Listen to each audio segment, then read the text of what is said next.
Hello and welcome to the Build with Baer Workshop. My name is Pat Baer and I'm here to build a model kit and to hang out with all of you. I'm throwing the Bear Cave, the Lego, the Scythe emote into chat and also the Tier 2 Blue emote. If you are currently a subscriber, you can reply with those emotes. If you're not yet a subscriber, you can just say hi, or you can use other people's emotes, or, this is important, if you want to be a lurker, be a lurker. You don't have to say anything at all. You can just hang out. Ghost Valve is here. Hello, Ghost Valve.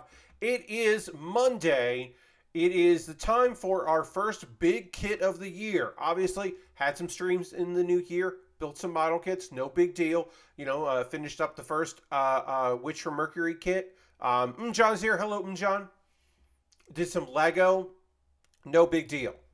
But tonight, we begin a model kit that has Lord Crash in it. Hello. I would say that this has not been on my bucket list, but this has been on my list. Back in 2019, when this kit first came out, I did not have the money to pre-order it, and I just never picked it up, but it was something that I was always keeping my eye on. Lord Crash says, time to stop fucking around with the small kits. Yes, this is a master grade kit, so it will take us some time.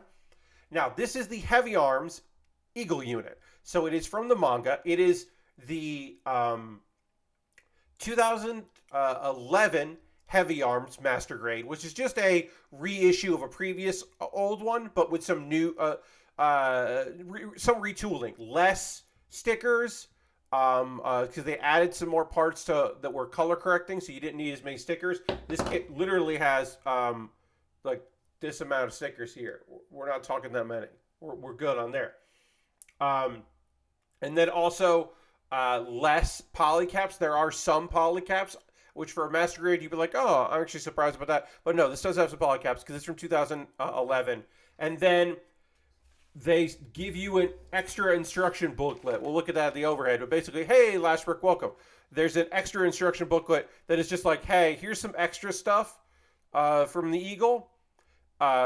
Basically, it is replacement leg rocket launchers. It is additional shoulder-mounted rocket launchers, and it is tank treads that are not working. They don't spin, which would be cool, but they don't. That fold down, basically, to increase movement on, like, a planet, which is a fun addition. Basically, they take the Heavyarms and they make it bigger. One thing I will point out about this kit that we will do eventually, obviously it's going to take a while before we get there.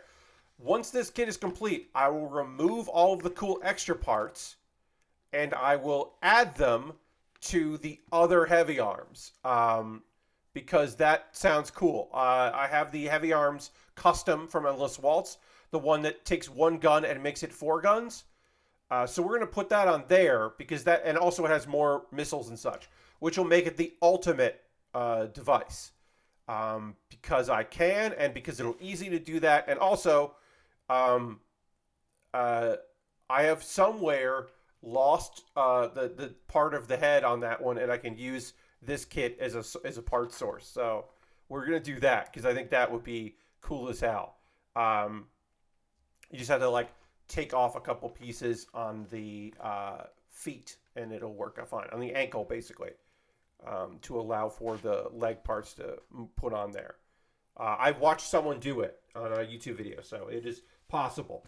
So that's the plan, is we're going to get started with this kit. If you may remember that this won my poll. It won the poll that I put on Twitter of what expensive kit I should buy with my big gift card to Amazon, plus some of my own money. And this won handily. The Providence got a good vote. That could be something I spend a lot of money on in the future. But this one won pretty handily. It was imported from Japan. It literally arrived today. Early today it arrived. Ordered it and then got a message going like, hey, the shipping service is closed because of the holiday. Because New Year is a big deal over in Japan. And then it shipped out. I spent money to get it expedited shipping. And it shipped out and flew from Japan to Tennessee. And then, I believe, flew from Tennessee to South Carolina. So, I guess there's a big FedEx hub in Tennessee, is all I can think. All right, I'm retweeting my tweet, trying to get the word out there. See if a few more friends want to join us. It would be great if they did. If they don't want to join us, it's also okay. It's all right. And let's go to the overhead. Boom. Oh, I got to move this. That's right. I readjusted some stuff, so I have to move where I put my bell because you can ask me to ring the bell. Oh yeah, here's the instruction booklet. Here is our normal ass instruction booklet from the year 2012. It's actually 2011 parts, but the booklet is from 2012, but the parts are from 2011. That's confusing. But yeah, we got our with the endless waltz, which is what they call every model kit. This was not the endless waltz one. This is the original. It's the master grade because it has this piece here, which was not on the high grade version. So you can run to you run from the gun to the bullet tank, basically. So we have that. We'll start over here. All head stickers, basically, for this kit. And then we have this booklet here, which comes. This is the bonus booklet. Hey, Dustin just says, so many rockets. Subscribed for 21 months. Thank you so much. Dustin, let's throw the Bear Cave Lego and the Saitou emote in the chat. Thank you very much for your support. Appreciate that very, very much. Thank you for subscribing using your Prime Gaming token. Appreciate that. Yeah, you can see here, these are the parts that are going to be extra on here. The side attachments, the replacement for the leg parts, and of course, the extenders there. And we'll be able to swap all that out on the other kit. And then you can see some nice color photos. This came out in 2019, as I said. So we'll be able to look at all of this and see how it all looks there. And yeah, I think that's basically all we need for that. And then we'll get in there. So what I usually do with this will be the third time that I have done one of these, because I've done the Death Scythe that has the flight pack, which basically just is like the original wings on it. And I have done the Shenlong, which has a cool, fucking awesome shield and like a heat blade that is connected to the shield, and it just looks cool as hell. And I got both those. This is the third I have built of that from the manga. And what I always do is I will go into the main booklet, and I will just find the pages where you want to go to this instead. And I'll just be like, no, instead of building this, you go to B, which is B. This is booklet B. Instead of assembling it like this, you go to B, because we're doing different ankles, and then we have to swap it in. We can do it. We could just take the old ankles out and replace them, and it will be fine. But we'll keep those as is. And they're like, don't build this because we're building a different one. Don't build this. Don't do that. Don't assemble it like this. Go to the other one there. And I just do that throughout. I'm just being like, hey, go to B and then build these because you want to assemble on B. So we'll do that. And that is just for me so that I know what I need to do for this. Go through the instructions as is, and then, we're done. So pretty simple like that. We are going to start with the chest. That is where we begin with this kit. So we will begin in the beginning, as they say. This should be pretty straightforward. This is, again, 2011 kit, based on an older design, obviously, because it's the Heavyarms, but pretty modernized to work out. I think works pretty well. In the second hour, we'll be talking about anime. The second hour, we'll have episode 12 spoilers. Hey, we just got a new subscriber, so we're going to go and hit the applause there. Thank you. Thank you, J-Devil. I appreciate that very much. Thank you for using your Prime Gaming token on me. That is very kind of you. Let's throw the emotes in the chat. Welcome, welcome. Enjoy cool emotes and not seeing ads before the stream starts. But yeah, we're going to start with the body here, which includes the cockpit, which is always a lovely addition. So we need XA here. Find that. Find XA. So yeah, we're going to talk about some video game stuff. We're going to talk about some new stuff. We will do Manga Monday. I'll talk about a manhwa. Actually, technically it's Manhwa Monday, but whatever. We'll talk about some of that, and then I'm just gonna clip this out because we won't need it. I heard there's no new anime, so no new anime is done tonight. No, I'm John. We are going to start with episode 12 of Witch from Mercury. Spoilers at the beginning of the second hour. So sometime after 10 p.m. Eastern, we will begin by talking about episode 12 of Witch from Mercury. We will not start now. You have an hour and change before we talk about that. I usually don't do like heavy spoiler warnings, but I will do that for that. And then we'll talk about some new anime. I only have 3 new shows to talk about tonight, but I of course have the first one. I have one show to talk a lot about, the end of one, and then 3 new ones. So there is going to be anime to talk about in the second hour because we have 4 things. So we'll do Manhwa Monday as well as some other things in the first hour here. Do we need anything else from XA? No, we do not need more for XA. We need E. Go to E here. Can I do this? Great. Yes, I can do that without it showing up. One thing I do want to say is I had somebody ask me about this, so I will just clarify. My folks are going to Florida. They go for usually about 6 weeks. They are going this year as well. They will be leaving soon. So Saturday, the 21st, will be the first day that I will be streaming from a different room in this house. It will not affect anything. It will not affect the schedule. It won't change much at all. I will just be in a different room in the house. I will be going back to the bonus room, aka the Carolina room, as we call it down here, which means I will have more space. I'll be using a different table, a previous table I used to use that doesn't really fit in this room that well. I will be plugged in directly to Ethernet. I will not be using a Wi-Fi booster. Right now, my Ethernet cable is plugged into a booster, and I'm on the Wi-Fi. And for Wi-Fi, this is pretty fucking good, I'll say. But it's obviously could be way better, and so we'll be on Ethernet for that, which will be nice. And then that's pretty much the only difference out there, is that I will be changing things up a little bit. Again, not much will change that you have to deal with or worry about. But I did want to, somebody did ask about that. I do not have plans to do a cooking stream this year. I did one last February.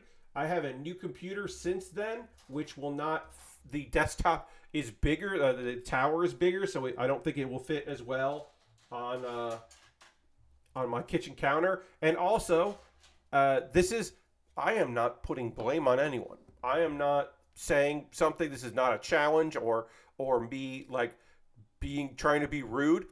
It's just the fact.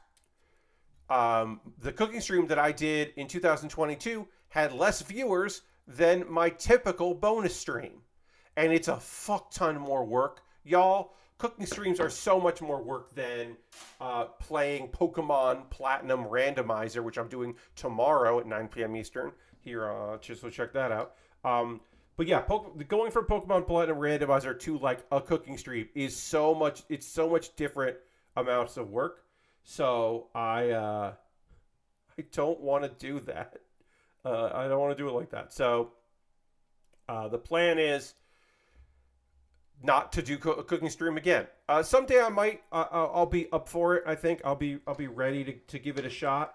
But not this year. This year, I think I'm just gonna focus on my traditional streams, my traditional bonus streams. The one exception to that might be, I think I'm gonna do the end of January because there's 5 Tuesdays in January.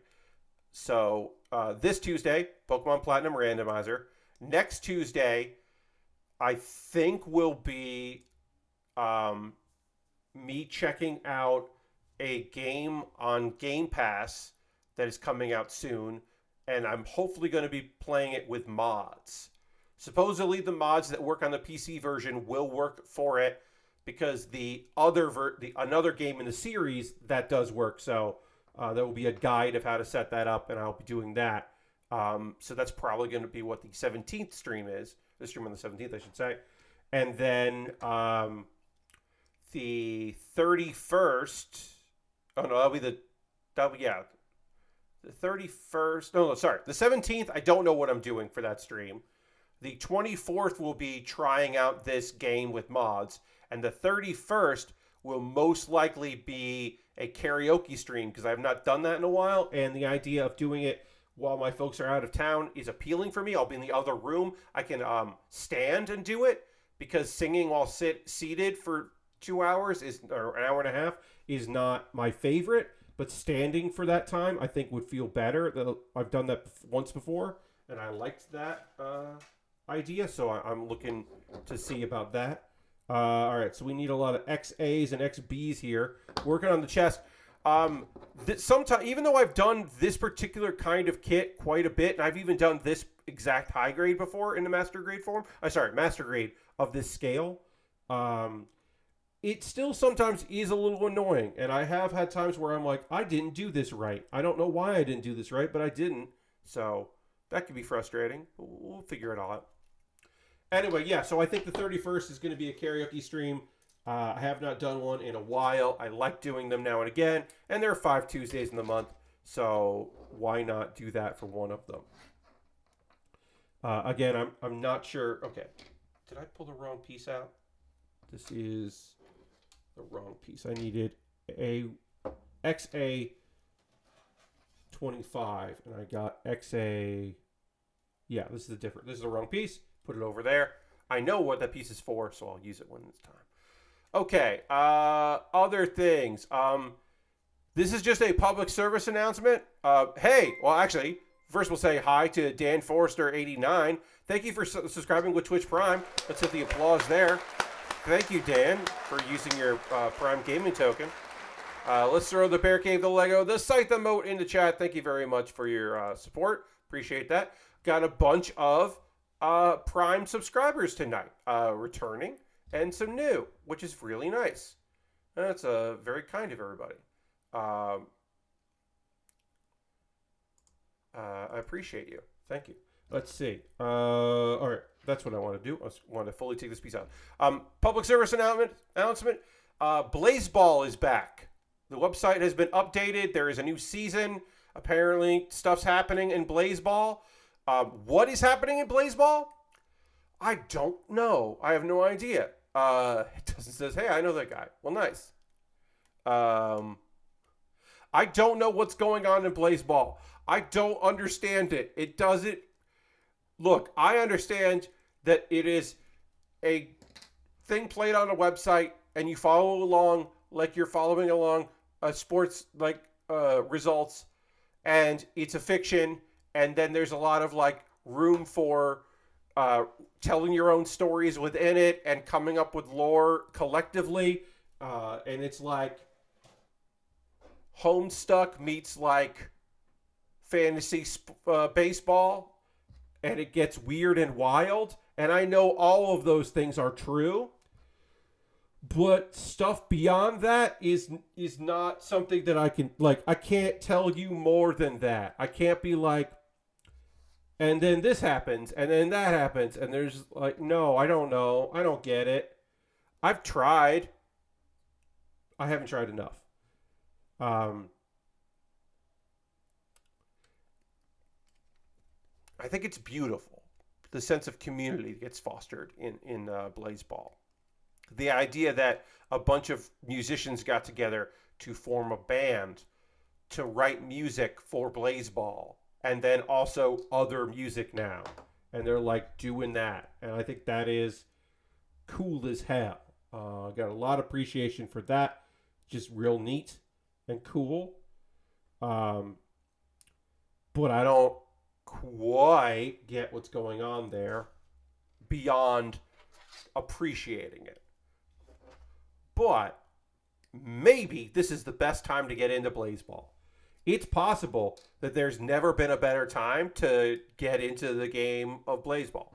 So, I don't know. Take a look. See what's up.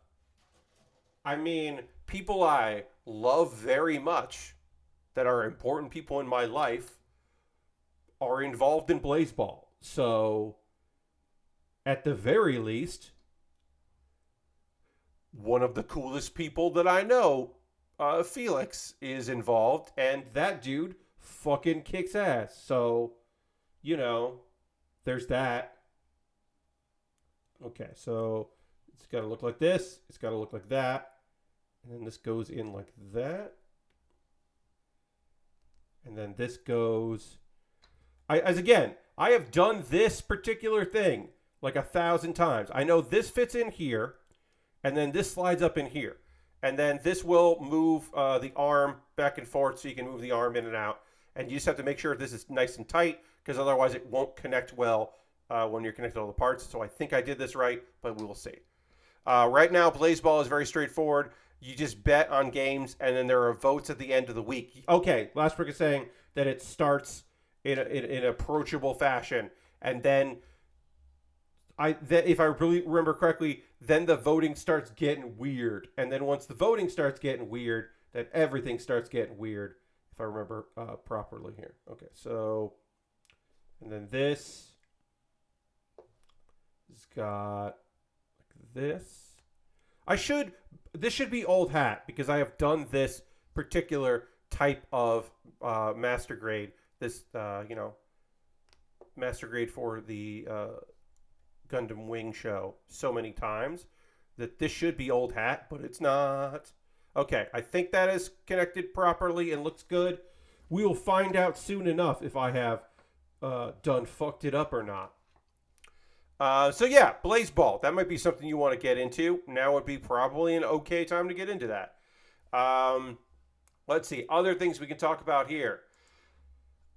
If you were curious why the discourse of the day in video game land was in part talking about credits and developers and people that work on games being properly in the credits, that is because there was an article posted on GameIndustry.biz about that. Basically, here's the title of it: Callisto Protocol developers left out of credits. Former striking distance employees estimate around 20 omitted from games credit roll, including senior devs and key contributors.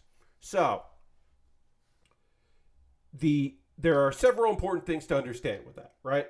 The number one thing is, it is not uncommon at all that if you leave a project, you will not be credited on that project. It also happens that sometimes if you work on the project and you're still in the studio, you might not get credit on the project. There is no industry standard. There is a standard that people would love for folks to take into account and to use, but it is not a blanket standard that everyone takes part in. Now, you may be surprised.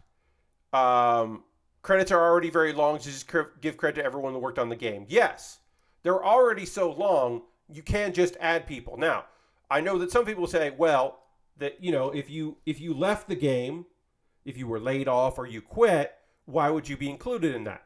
And the answer is because you worked on it. You did the work, and you should get the credit for the work you did.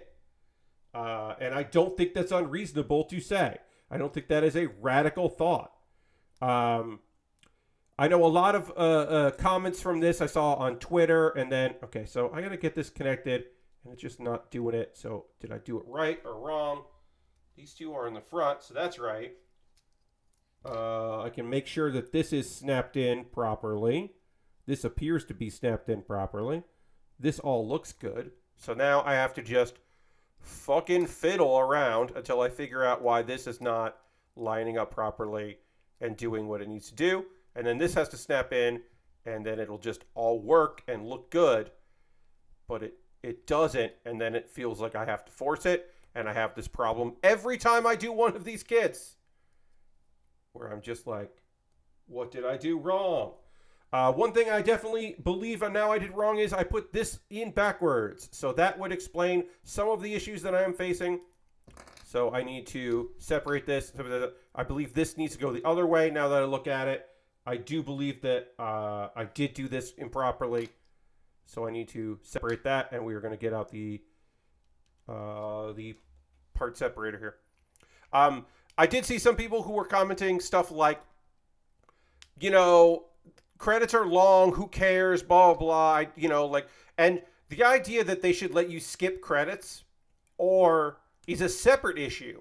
Like, that is a separate complaint. Like, that is different than you being mad, like being upset that people who worked on the thing don't get the credit for the work they did, is different from being upset that credits are long and, like, in some games they don't let you skip them.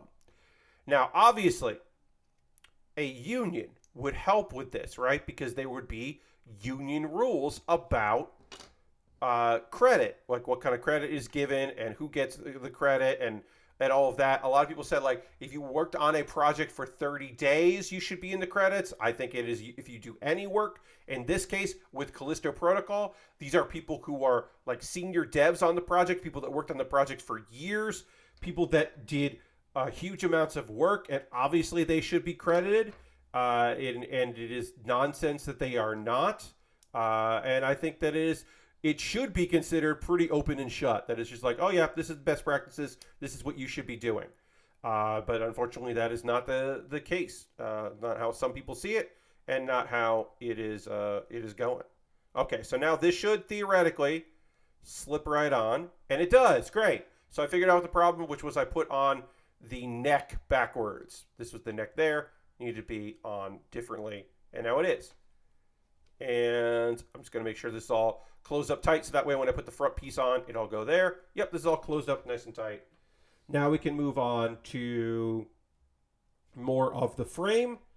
F36, E, A, and A. Let's get the A pieces out first. And of course, once we get this chest together, then we will start panel lining all of this stuff, making it look all nice, and see how it goes. But yeah, lots of just, that was a big discussion about credits and all that. Also, this is a reminder that this is the company that also had in a deleted tweet the whole thing about like going beyond AAA to make a quad A game. And then also I want to find that tweet, the social media tweet that he put that he was deleted. He was proud that his team was working 12 to 15 hour days, 6 or 7 days a week, despite exhaustion and even COVID. And he deleted that, and then later was like, passion and creativity, not long hours, is what the company values, which was clearly not the fucking case. Credits are mainly for resume building anyway. Yes, Lord Crashington, which is why they don't include you. I mean, they do that to punish you for leaving the company. Oh, you left? Well, guess what? Now it looks like you didn't work on anything for 3 years because you're not going to be in the credits of the game. And you couldn't put what you were working on beforehand because it was embargoed and you weren't allowed to say. Because you signed an NDA, so you couldn't even say beforehand that you were excited to work on this game. You just showed up to this place where nothing happened apparently until it came out after you were gone. But yeah, it is rough. But yes, they were trying to make a quad game. Also, you may remember the Callisto Protocol had people going, I liked it. I'm really excited for that Dead Space remake. It just got people more amped up for a different game. Not everybody, but a lot of people. I mean, there's plenty of people that liked it just fine. There are a lot of people that were like, oh, yeah, this makes me want to check out that Dead Space remake, I guess. I'm more interested in that. So, yikes. Not a quad A game. So that was one of the big items out there. Let's see. Yeah, it seemed like a not great work environment, and then also, yeah.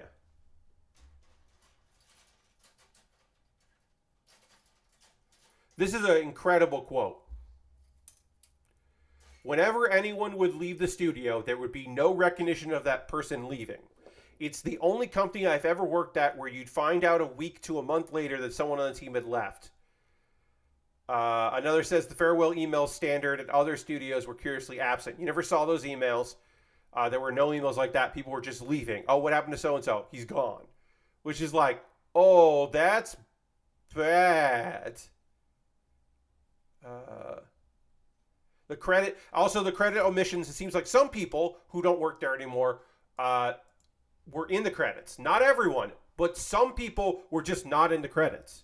But it apparently was like obviously very vindictive about who ended up on the credits and didn't. Okay, so that's wrong. I need F. I need to get. No, this is F. Okay, great. Where did E go? Let's see. Okay. I gotta learn where I'm putting all this stuff because it'll just make my life easier. So yeah, it just seemed pretty bad. We'll include babies in the credits and dogs, but not some of the humans that worked on the game. Yeah, definitely. Yes, the pseudonym thing, Mr. Bob. Also, hi, Mr. Bob. For Japan was always rough because that was just trying to keep people. That was trying to make sure no one got well known for making games, because if you got well known, you could ask for more money, or you could be scouted by a rival company. And can't have that. Can't have people making a name for themselves. So you got to use your pseudonyms. Yeah. Yeah, some people are just some people were in special thanks, not listing what they did. Some people were just excluded entirely. And it apparently there wasn't like a standard for it. It just seemed to be, by all accounts, willy-nilly, which is never what you want to be. You never want to be willy-nilly. It just seems bad. Just seems bad. The other thing is, hey, remember the Quest? Not the Quest 2. I'm talking about the Quest. The Quest, which later got called the Quest 1. Well, we launched Quest 1 over 4 years ago, and we are grateful to the Quest 1 community for pushing VR forward. As we look to the future, we remain committed to supporting the community of Quest 1 users, and will continue to support the headset with a few changes. I'm doing my best business speak that you might hear one Jeff Gersman read this. I just put this on upside down, and I'm really afraid that taking it off is going to fuck things up, and I put this on backwards like a real asshole. So we'll see if I can remove this without breaking anything. I don't know. This could go real bad, y'all. Oh boy. I don't even think the parts separator is going to work on this. Shit. I'm going to have to be real gentle with this because I could really bend. There we go. Woo. Okay. Okay. So, I mean, look, they're just sunsetting Quest 1, which is only 4 fucking years old, to really focus on Quest 2, which they're also not really doing a good job with. So it makes perfect sense. So the few changes they're making are that you will still be able to use your Quest 1 headset in available apps. Okay, so let me actually make sure that I'm doing this right here by doing... This is how we need to do it, right? Yeah. This is how it should lock in, so that it goes like that. Yes, okay. Did that right this time. Great. As I said, you'll still be able to use your Quest 1 headset in available apps. We won't be shipping new features, so no features, no updates. Shit's mothballed. We plan to continue maintaining the system software with critical bug fixes. Okay, so there will be some, not updates and new features, but there will be some quality of life stuff, theoretically, bug fixes, whatever. So there will be some work, right? Quest 1 users will no longer be able to create or join a party, so you cannot mix it up with other people in software. Why is this not coming in? Okay, There it goes. So there's that. Quest 1 users who currently have access to Meta Horizon Home social features will lose access. Oh, people loved hearing that. To those features on March 5th, 2023. You won't be able to invite others to your home or visit someone else's home. The whole meta bullshit that they're constantly pushing and are super excited about, and is the future of commerce and the internet. You won't be able to do that shit. Sorry. If you have any questions or about your Quest 1 headset, go to Metastore support. We thank you to the entire Quest 1 community for helping us get to where we are today.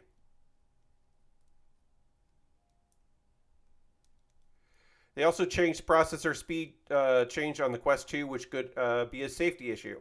That's a separate thing that they're doing. Basically, they're sunsetting the Quest 1, and they're making it so you could still use your apps, but you can't get in the store. Now, why did they let people into the Meta Horizon Home in the first place with the Quest 1? No, I don't know. But they're certainly backtracking on that shit now and going back to the drawing board on that.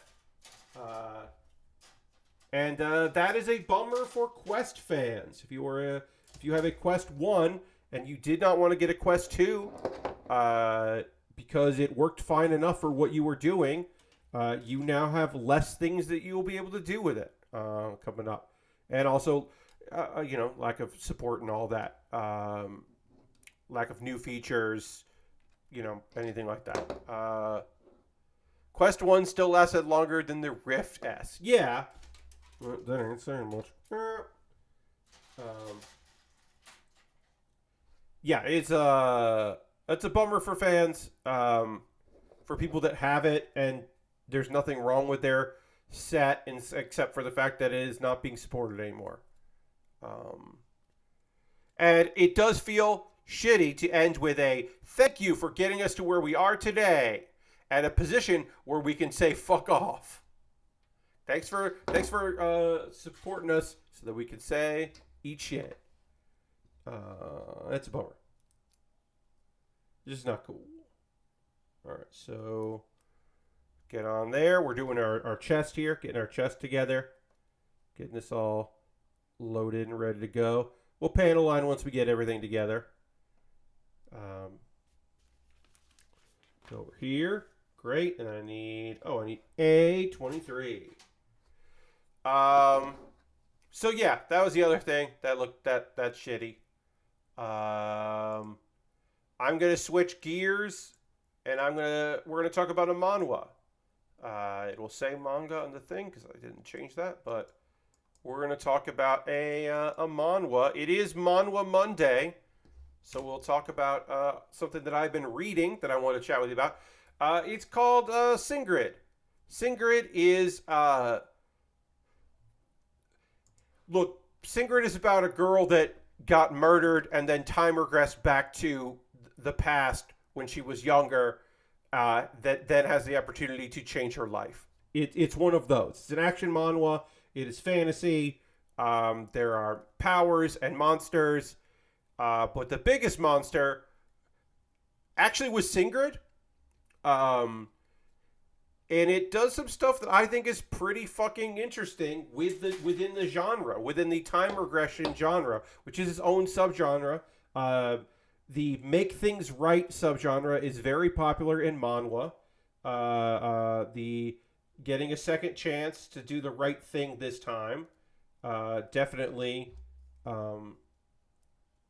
has its place and is very popular in the medium. Now, sometimes those stories are like one that I think I've talked about on here. A guy regressed and now he can be better at the online game, the MMO, the VR MMO that he was playing. He can now do it better, and he can get stronger to take on the people that made his life hell and made it difficult for him to game.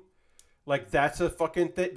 There are multiple, I've time regressed, and now I'm going to show everyone what I can really do in this video game. Like, that's a fucking subgenre that is popular. This is not that. This is Sigrid was the dog of the empire, the emperor's personal knight, and she did stuff without question. She did all the dirty work, the things that he said. She never questioned it, because to Sigrid, being a knight was the most important thing in her life, and of course she was going to do what the king told her to do, or the emperor, I should say, because she was his knight. So it never dawned on her to ever have a moment where she didn't think about doing that. We'll panel-line this just because it'll be easier to get at. So we'll do that now. I found it's easier to do the neck like this right now. So we'll just do that. And eventually, what served the emperor best was having it so that she was convicted of a conspiracy to commit treason, which she did not. She could not see the valor in that, even though she lived her life like what she, in her mind, what the perfect knight was, a loyal servant. It did not make sense to her that this would happen to her, which is a lot of like, well, yeah, you know, you live by a shitty emperor, you die by the shitty emperor, but it just didn't click right with her. And then, so as she's murdered by executioner, she time regresses. And she hasn't gotten her core, which, you know, her magic abilities. She's not, she's still in, like, the best that a commoner, one of the best things a commoner can do, Order of Knights, the second squad. She's not a royal knight yet. She's not known. She's respected among her peers, but she's not, like, well known by everybody. And she's fucking confused about what happened, because she's never heard of time regression magic. Like, she's never really had a lot of interactions with magicians. There are magicians, but she hasn't had like deep conversations with them. She's never had the opportunity, so she's like, I don't fucking get what happened here. I've never heard of this, but I guess this happened. I don't know what to do. And then the thing that makes, to me, this story interesting happens. Because she is very matter of fact as a person, and very by the book, and very logical, and one could argue that she might be on the spectrum. I'm not going to get deep into that, but it's definitely possible when you hear like how her mind works. She goes, okay, well, I did everything that I thought was right, and it ended badly. Therefore, every preconceived notion I have could be wrong, and I should change, which is a lot. So she's like, she's not there to right wrongs. Like, obviously, she does not want to end up in the... she knows deep down that she cannot allow herself to become the Emperor's private knight. Like, she knows that's not going to work out. So she's aware of that. She's got to fight that in case that happens. But she's like, okay, well, you know, people in the past cared about me. And a guy, you know, one of the guys from my order came and tried to prove my innocence. And, hey, a guy I hated that was on the Royal Knights, when I was being convicted, when I passed him, he said, this is not how I wanted this to end. So I guess I should talk to people and see what they think. Now, she doesn't tell anyone. There's one person she's told. She found a magician eventually, and she tells that person, hey, this is what's going on. And he's just like, I've never heard of that. You shouldn't tell anyone. But she's like, I think I'm going to change shit about me because things weren't working in the past. And maybe that'll be the way to go. So she like moves into a nice place that has like a garden because she thinks like, that could be nice. Yeah, what if I lived in a place with a garden? And she she remembers that people care, that like the people in the past that looked out for her, the people that actually cared about her. So she's like, you know what? I'm going to thank the people that mean something to me. Like, I don't know if we're friends, but we were like good work colleagues. So I'm going to like appreciate them. And then eventually in the story, she suddenly remembers, oh shit, this is the day that this guy from my friend, a guy that I have now, we've decided we're friends. Oh shit, he died in the past this day. I can go help him. I'm gonna go help him. And it's like this like kind of awesome thing where she's just like, she's trying to understand the world around her outside of the window that like the small window that she had of understanding. She's trying to like broaden her horizons and like learn more about the world, and like apologizes to the low end aristocrats that are in the order. These girls that she was always really rude to because she didn't believe like them talking about romance and them caring about clothing. That wasn't being a knight to her. So she, because it didn't fit in her small window, like her small understanding, she was rude about it. And she's just like, hi, I'm trying to change a little bit. And I just wanted you to know, like, I was wrong. I didn't appreciate this. And I'm sorry. And it's like, there's a tsundere girl that just like cannot deal with the fact, like she's already like decided Sigrid is mean. And so I hate her. And then Sigrid is like being nice, and she just can't figure it out. She's like, that's the angle here. Why are you being apologetic? It's just like, oh, because I feel bad. Okay, so I said that her approach to, okay, well, this led to my death, so I got to try something else, I think is really interesting. Here's the other thing that I think is great. So she changes. She moves. She's starting to wear dresses sometimes. She smiles occasionally. She invited people over for tea.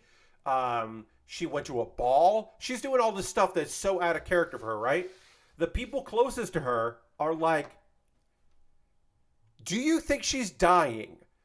Isn't this the behavior of someone that like has regrets on her deathbed? Because she did have a moment where she was confused when she came back, and so some people are like extrapolate from there. And it's this like game of telephone where eventually they're just like, she does eventually be like, I'm not dying. Why did you think that? And they're like, well, because you're being weird. And they're genuinely just care about her, but it is really like it adds a sense of realism to a story in a way that I would not expect to exist in one of these. The idea that like, because this is an action manhwa that also is probably going to have romance, because there are like every guy in her life that is close to her is now like they always respected her, and in one case the dude legitimately thinks that considers her his savior, and then there's the magician guy is like, well, she saved my sister, and then hired her to get her out of the area so that she won't be attacked, and then was like, well, you should live here too because your sister lives here, because she is in many ways very matter of fact in those regards. But it is this kind of this thing of just like, yeah, there's guys that like her. There's probably going to be some romance. There's even a guy who's like definitely trying to push for that. But in general, this is just like about like, if you suddenly had a huge change in your life, there would be people in your life that would be like, hey, what the fuck is happening right now? Why are you suddenly different like this? Like, what's going on? There would be people that would care to know what you were going through and what was happening, and they would ask you what was up. Because often in these, like, this is not a possession. This is not I remembered my memories of Japan kind of show. It's not, or story. It's not one of those. But it is a person who is radically changing what her life is like. And they acknowledge that in the work. And that is fucking unheard of. That is like very rare to have that. Okay, so why is this not being helpful? This goes like, okay, so this goes like this, and then this is going to go in here like that. Sorry, these are not tiny pieces, but for a 1/100 scale, it is on the small side. And so I am trying to get this to do what I need to do. And I am failing. Is this right?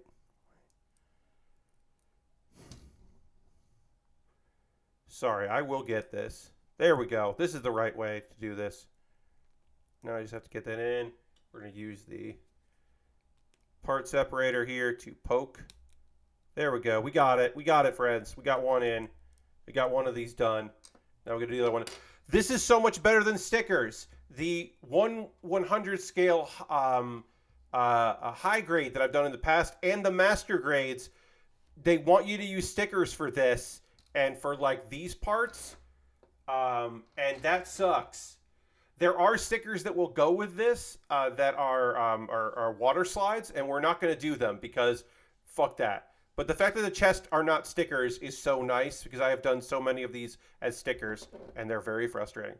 Anyway, now we're at the part with Sigrid where like she changed. Not only did she like protect her friend who died in the past, she also protected the second prince and his wife who died mysteriously in the past. And she was not supposed to do that, maybe. So that is kind of moved things along. So the plot is going to move along with there's suspicion of her. She might end up becoming a knight for the prince. It looks like the prince is going to use her to flush out who set him up for possible death, which the captain, his like best friend who has feelings for her, is fucking pissed off about. And so things are heating up on that end, and it'll be interesting to see where that goes. But overall, it's just a fucking good story. It is a well-told, interesting story that I'm liking a lot. So if you're looking for a manhwa that has a little bit of romance in it, but mostly has a fucking kick-ass lady who is just like, her worldview has radically shifted due to an event. Like, she was not likable at the start, but is having she's having experiences that are changing her life for the better, question mark? One would assume the better. And I find that pretty interesting. So, yeah, that is... okay, then I need E18 and E10 for here. That's Sigrid. Sigrid. I think it's good. We have a little time left before the pause for the cause. Just enough time for me to say that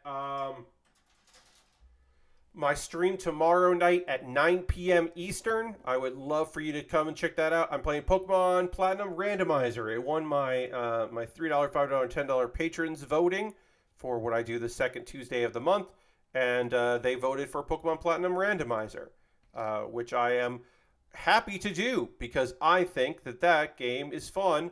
I don't remember where I am. That's going to be part of tomorrow in the game, I should specify. That I don't remember exactly where I am in that game. So I do have to, I'm going to do my best to figure it out. It shouldn't be that difficult to figure that all out, but I will endeavor to remember. All right, then E10 and E10. Let's see. I will do my best to remind myself where I'm at in that game before we stream. But yeah, I hope you'll hang out for that because I think it'll be fun. Let's see other things. I will say this: the 20. Ooh, what date is that actually? What date is that?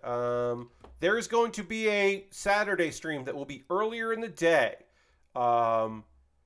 So let me find out when the the Royal Rumble is. The Royal Rumble 2023 is on Saturday the 28th. So on Saturday the 28th, I will be doing an earlier stream. It will be from 5 p.m. Eastern to 7 p.m. Eastern instead of 9 p.m. to 11 p.m. as is normal. My apologies, but I both want to stream that day and I very much want to watch all of the Royal Rumble. It is my favorite WWE pay-per-view. It always has been. It probably always will be. It is just a show that I enjoy very, very much and I want to see. And so I'm gonna fucking see it. There's just that is the end all be all of that. Like, that is just a show that I very much enjoy and I want to watch it live and not miss some of it. So I'm gonna do 5 p.m. to 7 p.m. that day. That's the 28th. I'm giving y'all plenty of notice and I will give you plenty of reminders about it so that you know when that's happening. So that is just an update for me on that. Because I think that it will be good to know, good for you to know.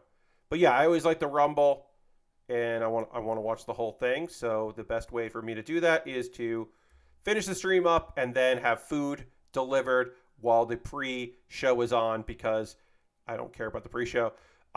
It would be way more convenient for me, your friend Pat, if the WWE would just fucking have their pay-per-views on Sunday still, or their premium live events on Sundays, instead of doing them on Saturdays. But, you know, if it's another show like WrestleMania, I'm not going to change for WrestleMania. That's a 2-night event anyway, so it's just like, fuck it, I'm good. I'll just, watch the second night live, and the first night I'll just work around it because it's whatever. But I watch enough of the stories, and I enjoy the Royal Rumble so much that I'm just gonna do an earlier stream that day. So that's the 28th. So we got plenty of time for that, but it'll be fine. I'm still gonna do a stream. But yeah, I'm gonna have probably have Domino's delivered that night. Get some garbage pizza and some garbage sides and watch some wrestling. That feels like a thing for me to do that I would enjoy. All right, so then we're going to put this on here. Now we can, once the Pulse of the Cause is over, we can panel line the rest of it. I have panel lined a little of this, but we got to go around here, do a little cleanup here. There's not much left to panel line except for that, really. We'll just finish it up here, because then we can move on to the head, because this kit starts with the chest and goes to the head. So we'll just do that. Probably could have done the neck later, but we did that there. Yeah, I guess the waist, there'll probably be some panel line, but we are now done with the head. You can see we got our opening here, and we've got our rockets there. Or our machine guns, I should say. Our chest-mounted machine guns. See that? Pop that in there. You can see chest-mounted machine guns. Nothing. Machine guns. Boom, boom, boom. And of course the shoulder-mounted, the neck-mounted Vulcans that basically every kit in this line had. Of course, nobody else had the chest burster. And then you can also see, hey, there's Troa. Troa's inside there, hanging out. You can see his legs hanging out in the cockpit, which I messed up before, but managed to get right this time. And yeah, no stickers for this chest, because it's blue pieces of plastic, which rules. Oops. Rules that that's there. Go wide a little bit here. We can do that. All right, we are going to take a pause for the cause. I'm going to talk about ways you can support the channel. All of the things I'm going to be talking about here are optional. And you're welcome to hang out here. I'm gonna retweet my tweet, see if we can maybe get a few more friends to join us.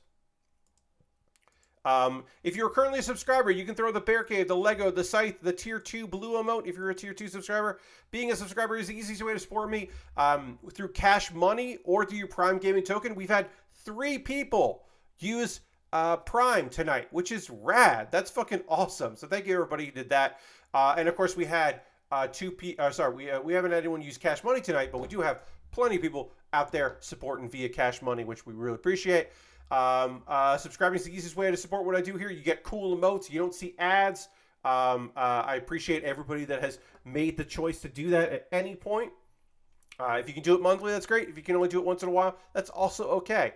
If you just, you got gifted a sub, gifting a sub. Like Lysandra's gifted the only sub so far this month, which rules. And you can join the gift sub leaderboard with one gifted sub, and you'll jump up there. And then I want to give a shout out. Nobody has given any cheers. So if you want to get a shout out for giving a cheer, you could do that as well. There are other ways to support what I do here, and I will talk about those now, because it's not just subscribing here on Twitch, although that is probably the easiest way to support what I do because you're already here on Twitch. I have a Patreon. I mentioned it before. I have a $1, $3, $5, and $10 tier, and there are different rewards for the different tiers. See if there is a reward that works for you and a tier that you'd be interested in. And it's rolling, so if you subscribe today, you won't be charged again for a whole month. So you can just do it at your leisure when you want to do it. And you don't have to listen to nobody about it. Also, I have a YouTube channel. Subscribing to my YouTube is free, and please do, because I post videos that you might like over on my YouTube. So take a look at that. YouTube.com/PatBaer. Over on YouTube, you can become a member. I have memberships there. For $2 a month, you get my Wednesday videos on a Tuesday, because I do a Wednesday video every single week with the same theme for the entire year. This year's theme is Baerly Rehearsed, which is me crafting some character work and some funny monologues. Each week, some of the stuff is from my past, some stuff is stuff that I've worked on currently. The one that will be debuting on Wednesday that you could watch on Tuesday is brand new, so you can check that out. It's a brand new piece that I wrote specifically because I watched a trailer for a movie, and I was like, ooh, I bet some people are gonna want to go see it. Ooh, I have an idea for a character. Hell yeah. So take a look at that. And then also, those are monthly donations. Those are ways to support me, monthly support. But what if you just once in a while wanted to throw me a couple bucks so I keep doing what I'm doing here? Well, you could do that by direct donations to Coffee and PayPal and Stream Elements. Everything I make through direct donations, through Patreon, through Twitch, and through YouTube, which also includes AdSense, so if you watch my videos, that supports me, goes into a fund, and I buy model kits and equipment with that money. This kit that I'm building right now, the majority of it came from a gift card at Christmas. The rest of it came from funds collected by y'all. So thank you very much. This is a big, expensive kit, and I would not have been able to get expedited shipping and also pay for it without your generosity. So I appreciate y'all very much for that. Now, this one jumped the queue. I decided this jumped the queue because I spent between gift card and Cash Money $140 on this, and for shipping $140 for this kit, which is the second most I've ever paid for a model kit in my life. And again, obviously a big portion of that was a big gift card, and then also me just spending y'all's money. I have other things in my backlog that I would work on next, and there's a way to make me not do that and instead do the thing you want me to do, which is to buy something from my Amazon wish list, because then it'll jump the queue and become the next thing I build. So if you wanted that to happen, you could check out my Amazon wish list and see if there's something there you'd like to see me build. I'll take a look at it real quick here with you. There are some Lego sets. There's, the Rising Gundam kit, which someone bought off the wish list, and then it didn't arrive, and they got a refund, and they didn't buy it again, which is fine. That's on sale right now for $12 with free Prime shipping, which means that it will actually hopefully arrive if you buy that. So if you want to see me build the Rising Gundam, you could get that. But yeah, there are model kits here that are inexpensive kits that are very expensive, kits that never go on sale, kits that have free shipping, some Lego stuff, some Pokemon stuff, a bunch of different things that I would be happy to build. And then at the very bottom, there's some tools. There's like a mat that would be nice to use for doing some cutting and stuff like that to build on, so I'm not just building directly on this table. a better video capture than the one I have. That would kind of be better for the overhead camera, and I could use it for some other things as well. And then just some gear, that would be cool. If there's something there you think would be neat, you could pick that up, and then it would jump the queue, and I make a separate video. There's a new mailbag video today because somebody bought me an air duster, a rechargeable air duster that runs off USB-C charging, and it is pretty cool. It has a lot of good attachments, and I've already used it to clean my computer. I went and did the old computer clean and did all that, and everything looks good. So thank you to the anonymous person that bought that. I don't know who bought that, but thank you.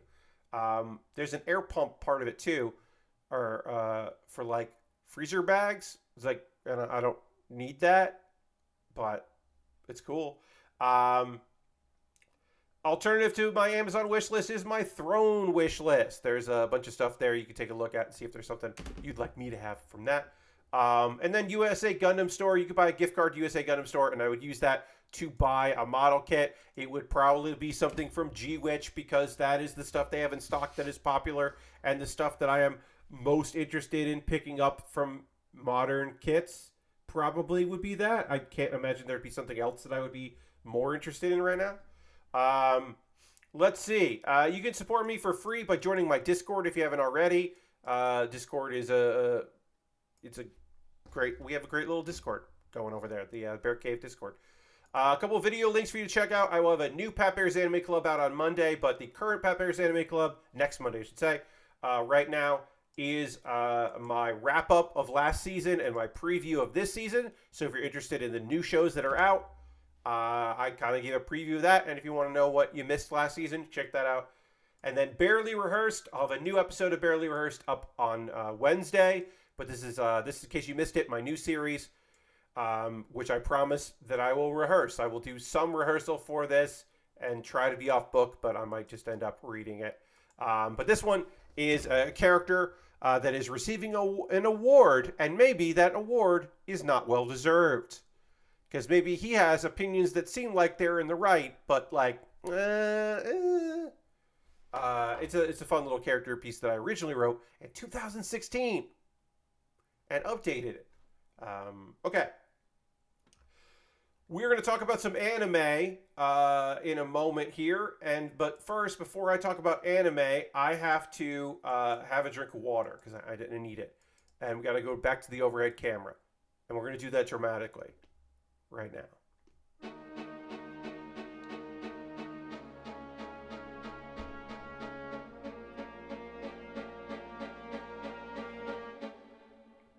All right, it's time to build a head of this model kit here. I'm going to actually widen this up just a little bit more.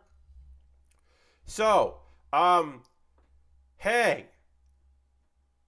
we're going to talk about spoilers about the 12th episode, the end of this first arc of Mobile Suit Gundam, The Witch from Mercury. Shit fucking happened. Shit got real. Look, shit was getting real. Shit got real in the prologue, and then it got like cute with some sadness. And then it got fucking real.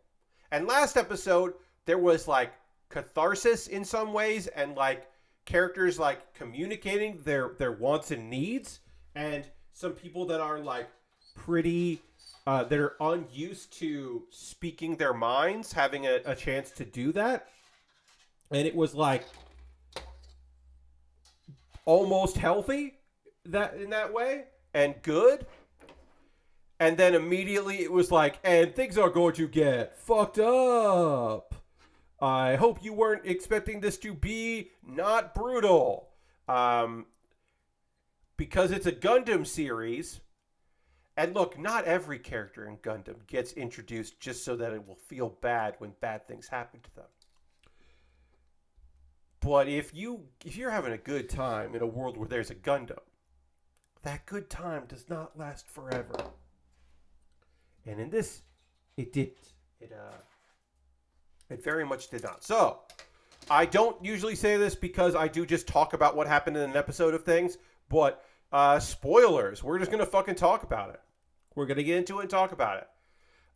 So, there's a fucking attack by Dawn of Fold. Dawn of Fold is just straight up, they're looking to murder people.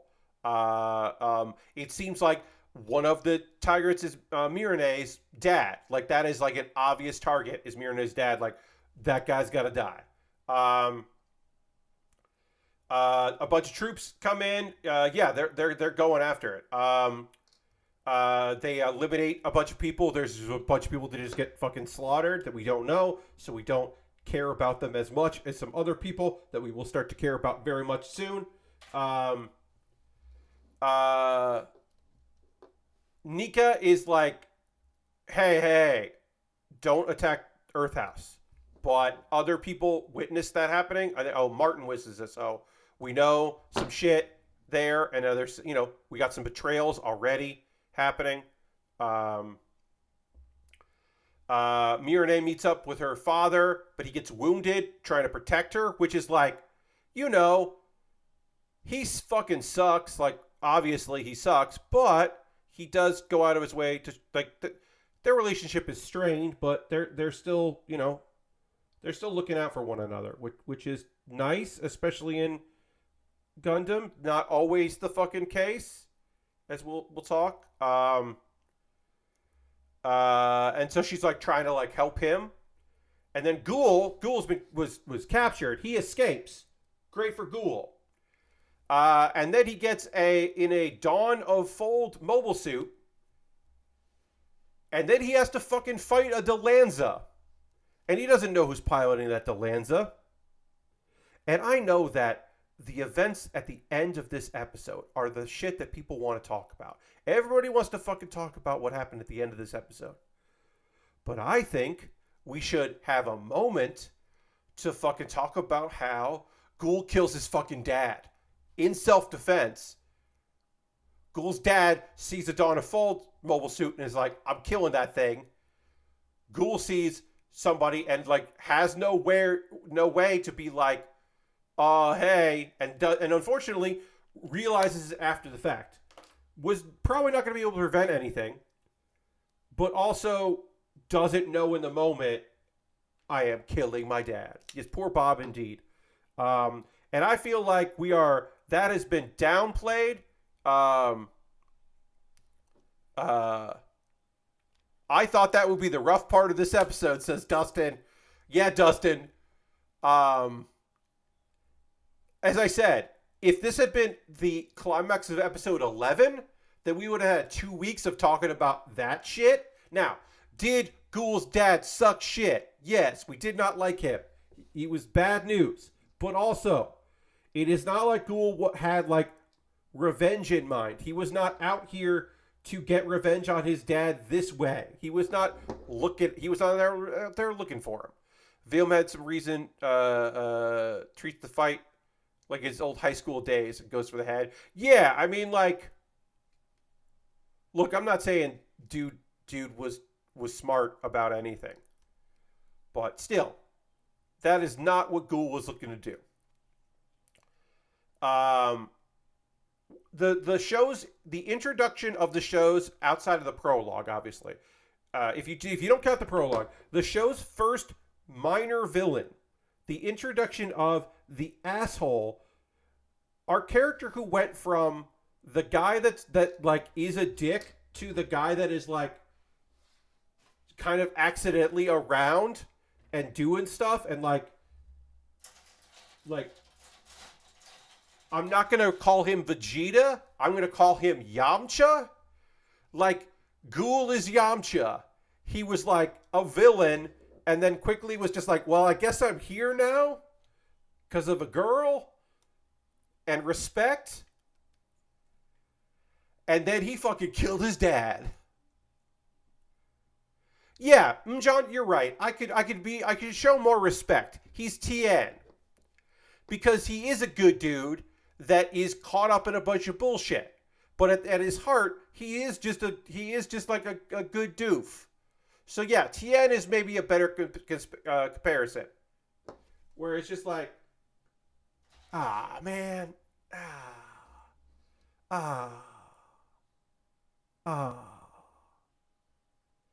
Sucks, dude. Sorry. Sorry you killed your dad. Let's see. This goes in here. So that fucking happens. Let's see. Soletta is able to make her way to Ariel's hangar, and then retiring from Gundam fights to play Gundam baseball. Yeah. Yes. Yeah. Have a career in the minor leagues. Uh, so she's like, she made it to Ariel, and then Eleonora, who is, look, Eleonora is fucking busted as a person. She's just like, hey, you got to be ready to kill people to protect Mjolnir. You want to protect the ones you love, you got to be ready to do some dirt. And so Letta's like, yeah, probably, yeah. Ariel has been upgraded.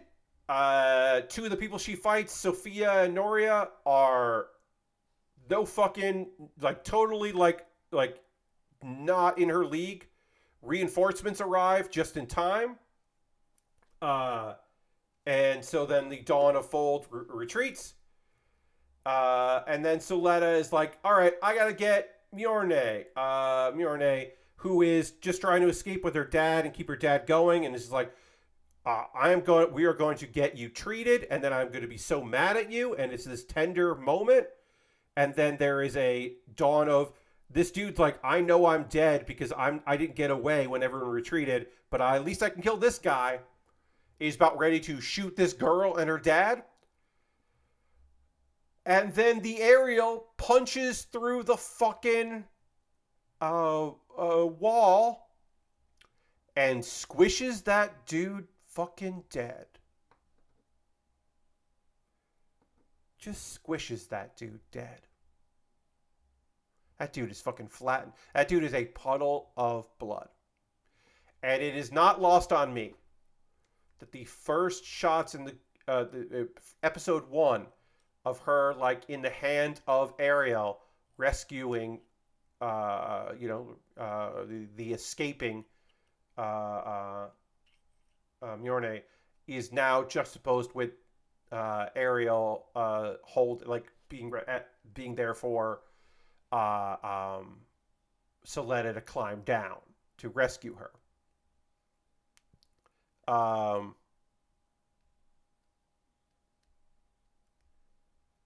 Rajizzle says wishes that wasn't the post-credit scene, that was the stinger.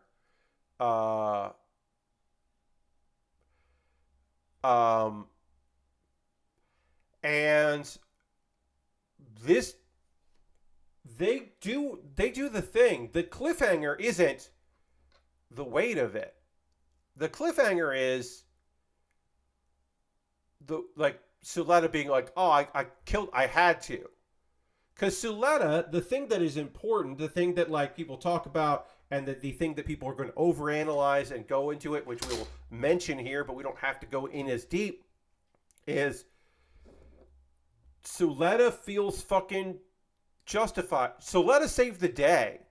This is like, to her, this is her winning a Gundam duel. And she's like, slips and falls in the blood. And it's just like, hey, I'm here. Like, it's not a fucking big deal. And it is important to recognize that the awkwardness that we saw of her isn't just goofiness and main character comic relief. This is a girl that is, in a lot of ways, unstable and in a bad place and in need of help. And the close of the show is the person that has been saved being like, how can you smile? Like, what the fuck? Like, a genuine and honest, a moment that feels incredibly real and earned, a character who is trying her fucking best to be a leader of a company and do whatever she can and support this weird girl that is now important to her, who almost just realizes she was moments away from death and that her fiance is her savior and she should be grateful that she survived, but she can't help and be honest and human in the moment and be like, hey, what the fuck? Why are you okay? You should not be okay.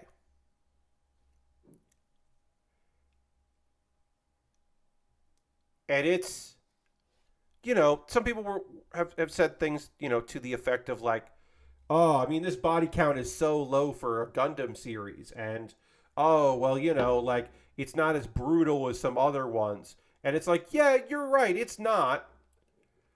But a lot of Gundam series do not attempt to make you care about people in the show as much as this one has attempted.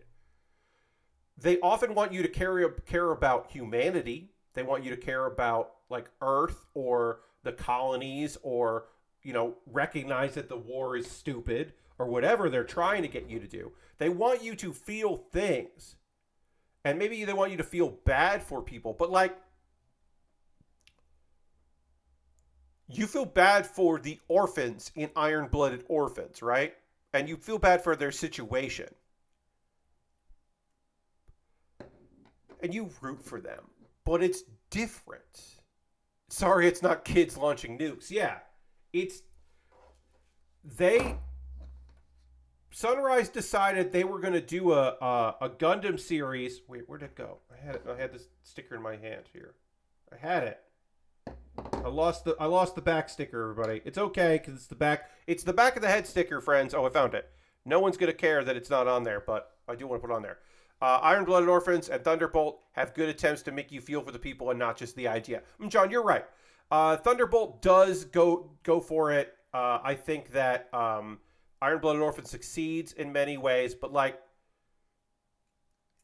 this is definitely trying, like, the school setting, the stakes are there, right? But the stakes feel global. The stakes don't feel as local. The local stakes feel very shonen. They feel very high school. They feel very like, oh, you've insulted my honor, or even if it is like, I'm a clone and I want to know what you're capable of. Like, it still feels very high school, very school, and on purpose. It's on purpose to feel like that.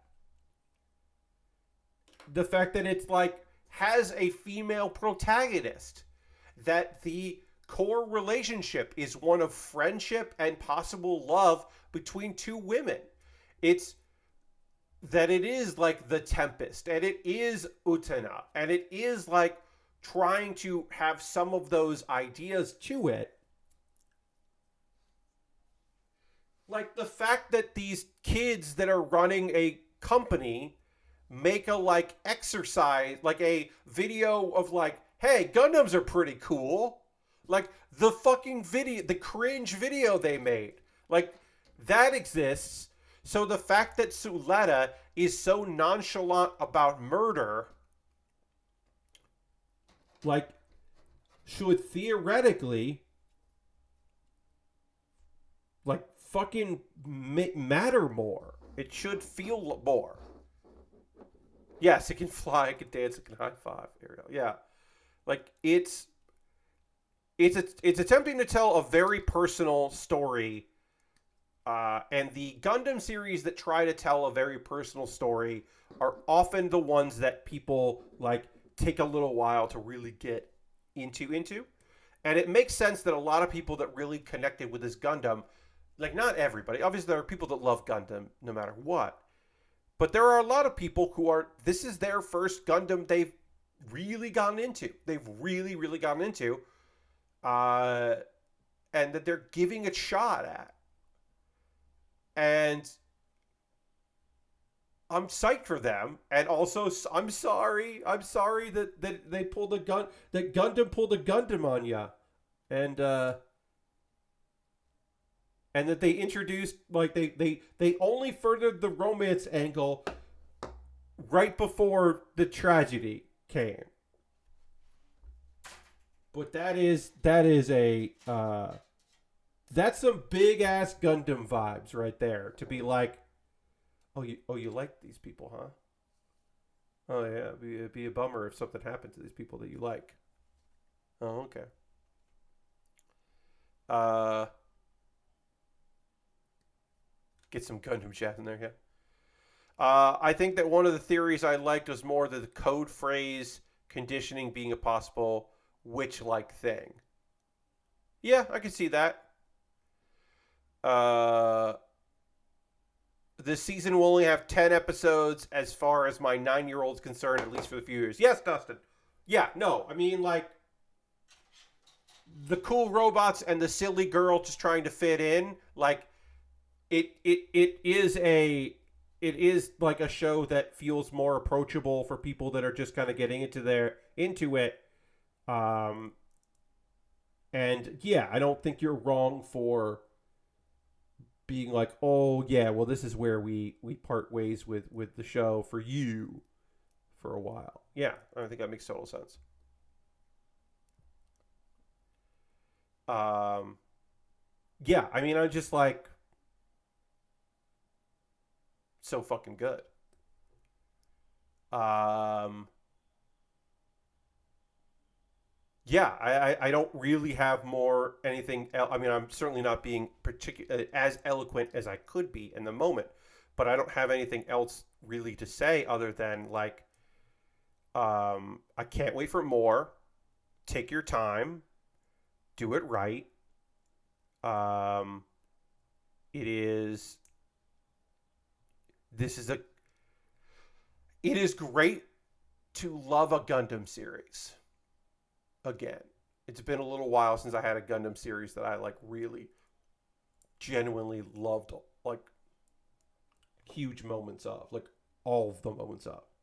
It has been a hot minute since I had one of those, and it is great to say that. So yeah, April. April is coming in. Yeah, they're taking. It's not a double core. It's not a back to back. They're taking a whole thing, which is great because the quality was so good in the show, and so I want them to take their time to build stories and all of that, and make sure, especially with studios having delays and issues due to COVID. I want them to everybody be healthy and take their time with it because they got something fucking special on their hands, and I want Also, this season is so busy that I would make time for it, but it's better to have a little more time. All right, we're gonna panel line this before we put the crown on. But yeah, having a Gundam series. I think they've done a great job of juxtaposing Soletta's ability to process her emotions with a man getting tomato in front of her. Yeah. Ugh. But yeah, it is nice to have a Gundam series that I'm excited to talk about instead of just one that is on. Um, it has been a little while. Um, and yeah, got a lot of people checking it out. A lot of people that were just in their feels. Um, it is the show like most likely to get spoiled. I managed to hang in there when I woke up on Sunday. And then I was one of those things where, like, I had to know if they had it. I had to know if Crunchyroll had the episode. And I had like a couple things to do, so I was just like, okay, well, I can't I can't be sure that no one has spoiled it in my own Discord because I didn't post, hey, don't say anything. I should have and didn't. But I'm just gonna check Jeff Gersman, not the anime Vice thing. I'm just gonna check the wrestling because I don't think it'll get spoiled in there, and then I gotta watch this episode. Uh, Lost power on Saturday night and waiting an entire day to watch it. Just avoided Twitter. Yeah. So Lord Crashington, it's not a gun. There is a mobile suit. It's called Knights and Magic. That's Knight apostrophe S and Magic, not Knights plural. I don't know why, but it's Knights and Magic is a mecha isekai, a guy that loved mobile suits and science because he was like a game designer, gets isekai'd and reborn in a world of magic, and there are magic knights that pilot like magical mechs, and he makes cool fucking mechs. It's not a great show, but it's like enjoyable to watch. That is your isekai with mechs in it. Magic Knight Wraith, but yeah. I assume people in your Discord are polite enough to add spoiler tags on anything. Yeah. Yes, John, but I couldn't be sure. I couldn't be sure that because I'm not dropping the hammer on anyone, but there are a couple people in there that I'm like, I am not 100% convinced that you wouldn't open with conversation about something. So I didn't run the risk on my own Discord. I should have put up a thing, and I didn't. But I will do that in the future for probably just this series. Ain't no. All right, head is done. Boom. We have to get to the other anime that I want to talk about here. I'm literally going to just, because there was so much conversation, would that be a thing to do a thread for? Ghost Valve, I guess so. I guess I could do a spoilers thread, but I don't have any threads in my Discord, and I don't know if I want to start. I don't allow threads, and I guess I could change that. All right. We're going to work on the parts that we can do of the arm at the same time, so we'll do that. But we have to talk about the reincarnation of the strongest exorcist in another world. So I have 3 shows to talk about because I decided that some of the ones that I had on this list, Inspector, I'm just going to watch on my own, Inspector Season 2, because it's such a slow-paced show that I feel like, John, Trigun came out on Saturday, and I talked about it on Saturday night, and also, no, I did not like it at all. And I did not finish that episode. Other people can love that Trigun. I might just be old. But I did not enjoy it at all. His name is Robert De Niro, and he can go fuck himself. Fuck off.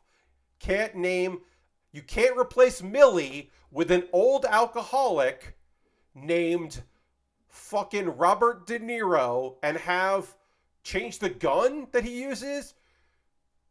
Change his hair, fine. The art style, I'm not sold on. The animation, I don't think... People were like, it's beautiful. And I was like, is it?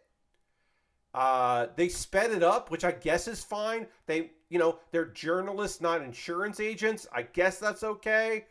Yeah, it's different. Then just make something else. I hope people really enjoy it. I did not like that episode. I am not going to be watching Trigun Stampede. I might come back to it, but... Do not expect for me to be talking about that this coming Saturday because I won't be watching episode 2. It's something I may go back to in the future, but I had a bad time with that. And that's probably on me.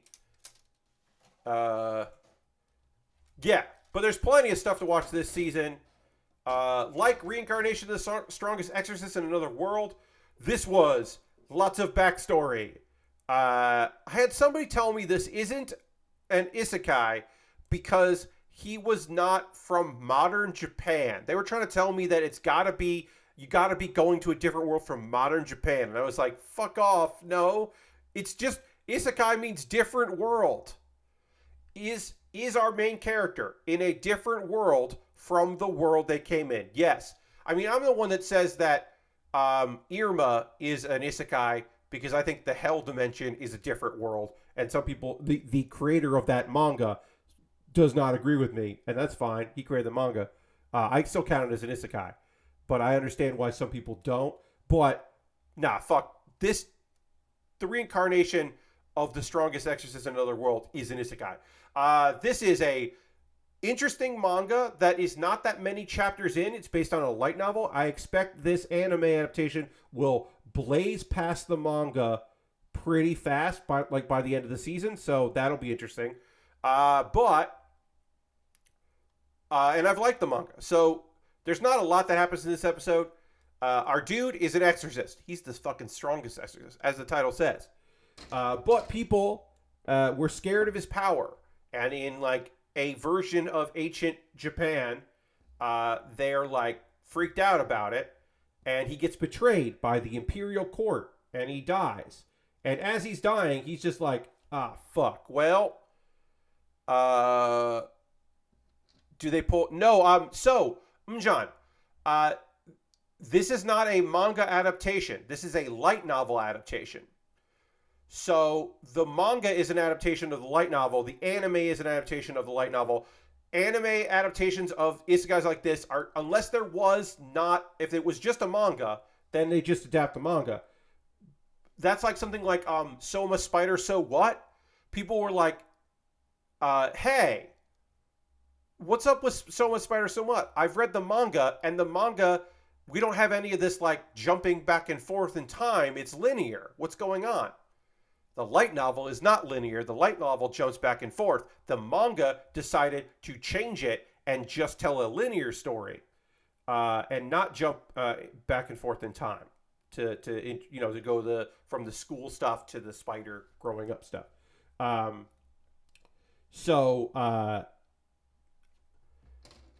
that is how that ended up happening. Yeah, I don't know if the light novel has been completed. I have not read the light novel, so I can't tell you if that is if they have that. But like we'll talk later about another show that is at this point immediately ahead of the manga because it skipped a lot of stuff. But anyway, Strongest Exorcist. We'll go through this pretty quickly. He cast a reincarnation spell on himself. He wakes up in a strange world where he is the son of a noble, but he is the third son. One of the older sons is shitty. Both sons are shitty to him because he's the one that could be picked on because he does not have magic ability. He doesn't have magical affinity, but he does have spirit affinity because of him being an exorcist, and he can use his exorcism skills. He can use all those skills, so he makes a bunch of paper dolls that are a medium, exorcism mediums. There is a girl who is a servant that is a slave on the property named Sika, and Sika appears to be part elf, or maybe full elf, and can commune with spirits, and that is cool. Our main character is basically like, cool. I don't know a lot about the spirits in this world and elemental spirits, so I'm going to teach you more about stuff, and then I'll learn about stuff.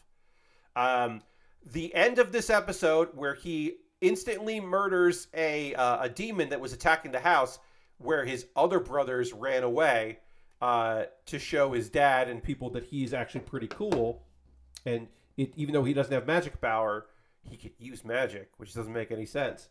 That is calculated, and he basically, in a monologue, says, like a little internal monologue says, I'm going to be more cunning in this life, because he was a straightforward, straight shooter kind of guy in his previous life, and that led to him being betrayed. So this time, yes, he killed that monster in full view of people. He actually moved the demon to a different position so more people could see him being awesome, because that was what he was attempting to show off how strong he is. And so that's the first episode. Again, not a lot of story moving forward here, but you get the sense of he's going to have a lot of powers. He's got this girl that is going to be his assistant, and then there will be some possible romance. There is a fox spirit that he summoned, who he was just like, he was like, basically like, I wanted to see if I could do it. You don't have to be here. And she's like, no, let me stay, please. Which is fun. But she's not super important to the story, but it's nice that she's there. And it's fine. I think that the manga is like enjoyable, and there is a character who has yet to be fully introduced that I think is great. So I am looking forward to her getting introduced and seeing more of her. There's a few characters that I think are neat in this show, so I'm looking forward to seeing them. But yeah, I'm gonna keep watching it because I like it. All right, I'm gonna do this here and there. By the Grace of the Gods, season 2. If you want to talk about a show that skipped a bunch of shit, first off, if you liked the first season and you like this like cozy story about Roma, this dude who was like, he just worked hard and he was all alone by the time he died. He died in his sleep. He like had a brain aneurysm and died in bed, and he was like overworked and sad because the only person in his life was his mom, and she passed away, and he was just like really fucking heartbroken about all of that. It was just he had a rough time. And then he becomes a young kid in a fantasy world with a lot of abilities, and he trains slimes because he thinks that's neat, and he has a lot of cool powers, and he meets his family, and it gets weird because they think he's like a fun young man, and they're kind of pushing a relationship to develop with him and like their daughter, which is always weird, but particularly in this story is weird because even though he's a young kid, he's not a young kid. We know that he's older in his head, and so that's fucking weird. But also, the manga is... There are times where it is not chill. It is still mostly a slice of life. But there are elements of the manga that is very much not a chill fucking story. And is very much like, oh boy, oh shit, things are getting... they're like... And there's also not even just like, oh, you know, they kind of skip over some character arcs, and they skip over some violence. There are just whole characters that are not in the manga, or that are in the manga that are not in the anime. They're in the manga, they're in the light novel, and they're just not in there. They just kind of trimmed out some characters to really make it a bit more cozy. And also a thing that happened is we're already past where we are in the manga. The first season is just like he's got a job, and there's pressure for him to open up a pharmacy because one of the slimes that he has evolved into a medicine slime, which is a new form of slime that no one's ever seen before. We got a new slime, everybody. The medicine slime is there, and the medicine slime can make a bunch of different kinds of medicine. So people were like, you should open a pharmacy. And he's like, I just have one business already. I don't know if I want to fucking do that. And the pharmacy stuff hasn't happened in the manga yet. So we're already past the manga, which I was a little surprised about.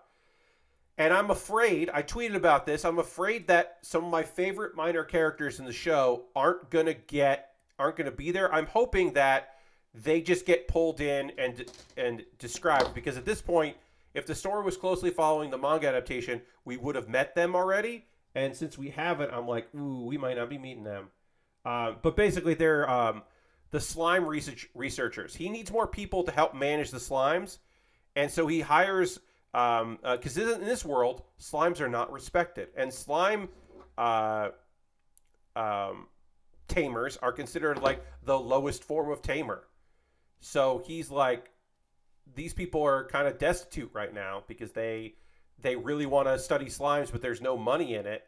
And so they're just kind of getting by. And he's just like, hey, you know, I can give you room and board and a paycheck, and you will manage slimes. And then you can do some research as long as the work gets done. And I posted this screen cap of them being like, he has a meeting with them to be like, hey, is there anything else you need to change that you don't like about this part of the job because you're new employees? And they're just like, no, what are you talking about? This is the best job ever. We get to research slimes and work with slimes, and your slimes are great. I've never been happier in my work. And I like them. They're goofy minor characters, and I want to see them do more. So hopefully they will be in more of the anime. They'll show up. But yeah, we're at the point now where I guess also there's going to be a time skip in this season. So yeah, this season's just going to be so far ahead of the manga, which is fine. But like I said, they skipped a lot of shit in it, so I'm not surprised. Um, and then a last story that we'll talk about here, our last new season. There's not a whole lot to say about this. It is Handyman Saitou in Another World. This is another slow story. Saitou is not in every scene in this episode here. It is kind of an overview, is somewhat of an introduction of the world, but it is mostly just like kind of getting into it because these are small little short stories. So it's not like a huge narrative series. But basically, our main character, Saitou, was a handyman. He was a handyman in a department store, and he was very good at his job. But he was so, like, good at his job that, like, people didn't recognize that he was, like, kind of fucking incredible, and that they should... Ooh, this is not properly connected. I didn't do this right. All right, I gotta pop this open here. And so his self-worth was a little low, and that is a big theme in this series, is people being like, no, nah, dude, we can't do what you can do. Anyway, we don't know how or why he got transported to this world. We don't know why he's in a fantasy world, but he is. Some of our major characters are a fairy priestess, Lafpen, Razel, who is a fighter, the wizard Morlock, who is like coming out of retirement because he wants to feel needed, and there's a lot of interactions. There's like a dwarf. There's a bunch of characters. I am surprised this anime got the full treatment of 22-minute episodes. I would have guessed that this show would have just been like a half episode, or like maybe like a 5-minute episode thing. They didn't do that. Instead, they're giving it the full treatment, which, like, I think this show is cozy and cool. I love the idea of, like, people who are just like, you can pick like, look, we would have hired you just to pick locks on chess, because none of us can fucking do that. But you do all this other stuff because he's a handyman and he wants to seem useful and be, you know, and be acknowledged and feel necessary. But they're just like, yeah. I mean, this is all very good, but you're already incredible. Like, no, you do stuff nobody else could do.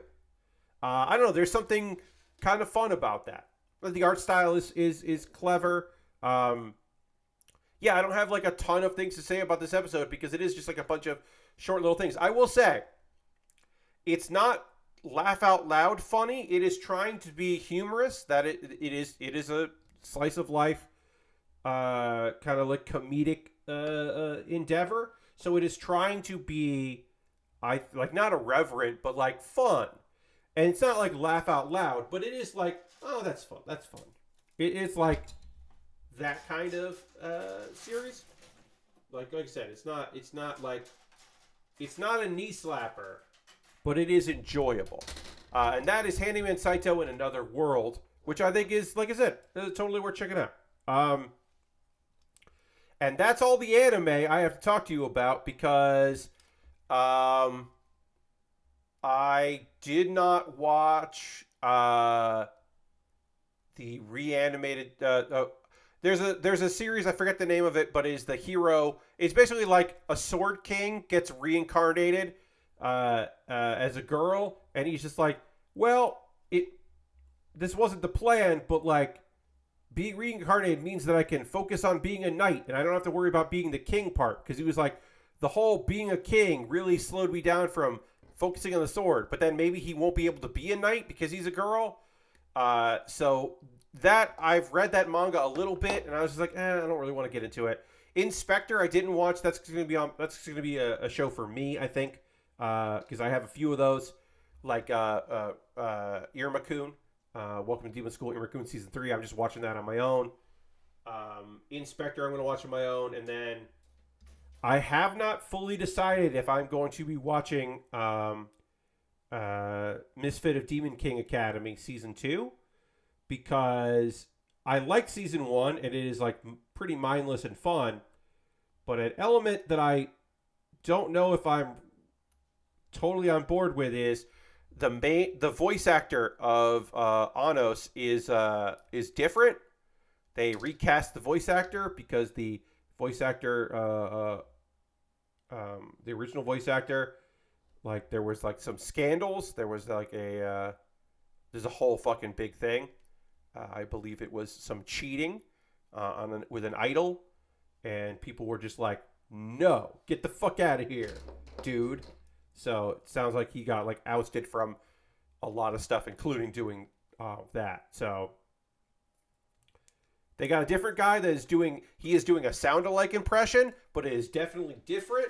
And I think he should have just done something completely different instead of trying to match that other voice actor, because it's one of the things where like it sounds wrong instead of just being different, if that makes any sense. All right. And we got our first shoulder rockets. These are part of the normal design.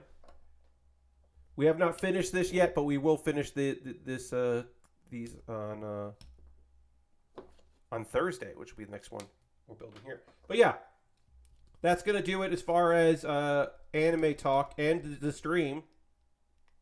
We'll just kind of clean this up a little bit here. That's looking good. We can put the shoulder on there. Hell yeah. And then boom.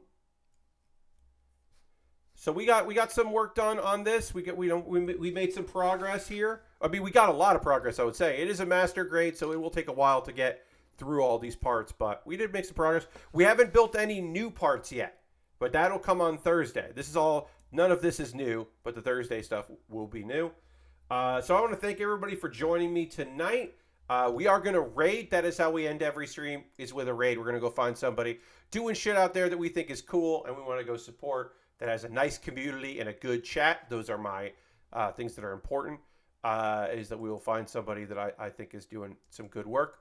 My next stream is tomorrow at 9 p.m. Eastern. I'm playing Pokemon Platinum Randomizer. It is a randomizer run. I hope you will tune in for that. Mary Kish is playing Hitman 3. We raid, as in John says, we always end with a raid. We love raiding Mary Kish for Merry Mondays, because it's the night that she streams. And it'll be fun to go check in with Mary playing Hitman 3 before it officially becomes the World of Assassination, because that is the new name. Hitman World of Assassination. They're changing it because they are basically, you have 3, you're going to get 1 and 2. And DLC will be separate, but they're just like integrating all of it together. And because there's going to be the like rogue mode, the like mission based, like you have a house and you go out and do missions kind of thing, that's coming, which is a cool idea. So we're going to go give Mary a raid. Thank you everybody so much for being here. I hope you have a great rest of your night. I hope you'll come along on this raid. And again, tomorrow 9 p.m. Eastern, playing Pokemon Platinum Randomizer, continuing my run where I left off, and then Thursday, continuing to work on this lovely kit. So I hope you'll come and check that out. Thank you so much for being here. I hope you have a great night. Thanks for everybody for coming along on this raid. We'll give it a second, and then we're just going to go there. Hope you have a great Monday. Hope you have a great Tuesday, and I hope to see you tomorrow night for that stream. Goodbye, everybody. Goodbye, goodbye, goodbye, goodbye, goodbye, goodbye, goodbye. Goodbye.